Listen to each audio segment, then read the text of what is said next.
What's up, guys? Welcome to your 121st Android tutorial for the new Boston, and I've decided to do a few more tutorials on the SQLite database because I've gotten so many requests on my channel, so I thought I should at least elaborate a little bit more within this series. And what we're going to do is we're going to allow the user to throw in a number, which is going to be our row ID. Then we can get some information, and it's just going to fill in these edit text up here with the information that it returns. We're going to also going to be allowed to edit that row information and change our entries into the database, and also we can delete that whole row if we want. So let's get into it. Again, you guys just need to set up an edit text. What I did is go into the text fields and throw this one that says number over there. That way when they select this edit text, the number keypad will come up for them instead of, you know, the alphabetical keyboard.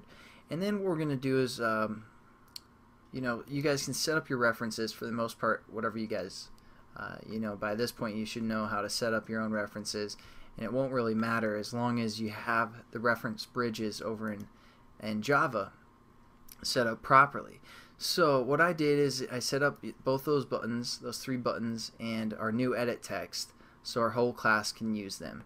And then I created basically my variable names was SQL row, which is our edit text, which is going to give us the row number. SQL modify, which is our button that's going to, you know, modify that entry. SQL get information. Again, that's going to just return the information from our row that we insert. SQL delete, that's what I named for my delete button.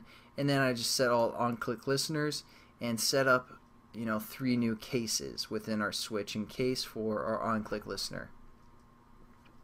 So let's get into it. The first thing that we need to do is we're going to kind of program our get information.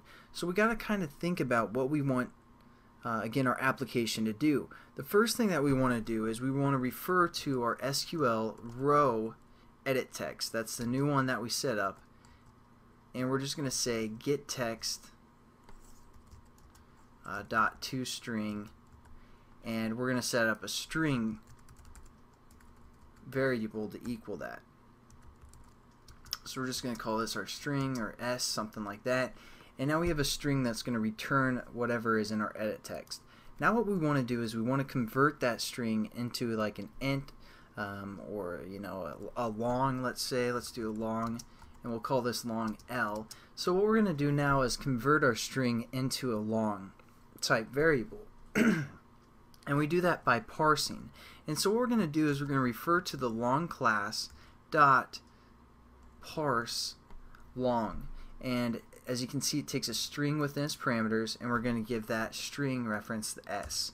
So again, this L variable is just basically converting whatever was in our edit text into a long type variable. Now what we want to do is, again, we're just going to set up a hot or not variable, hot or not. I'm going to set this equal to, again, just a new hot or not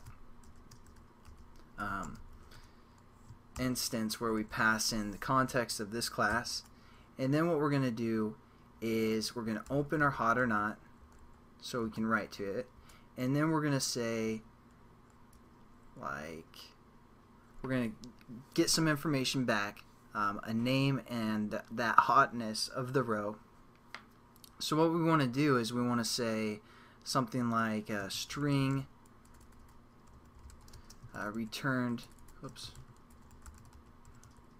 name equals, and then we can say our HON, our hot or not object, dot get name, and we're going to create this method, and we're going to pass in our long. So again, we're going to create this method called get name where it takes a long within its parameters. So again, our long is going to be which row the person typed into the edit text. Then it's going to send that off to this method called getName that we're going to set up.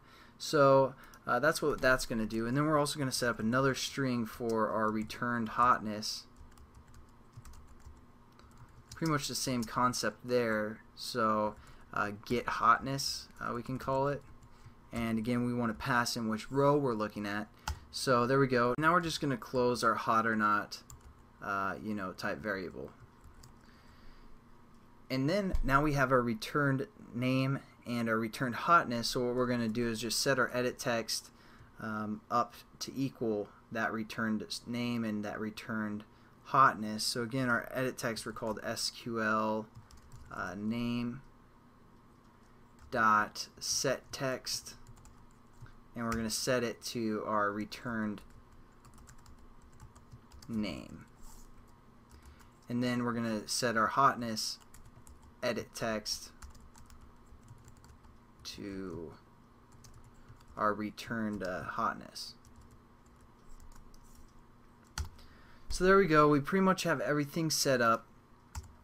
Now we just need to create these methods, which we'll do in the next tutorial. But just to get started, we're going to hover over and say create method for both of these. So go back into this class and we're going to create this method as well. So I'll see you guys in the next tutorial where we'll kind of talk about returning some information. So I'll see you guys then. Have a good one.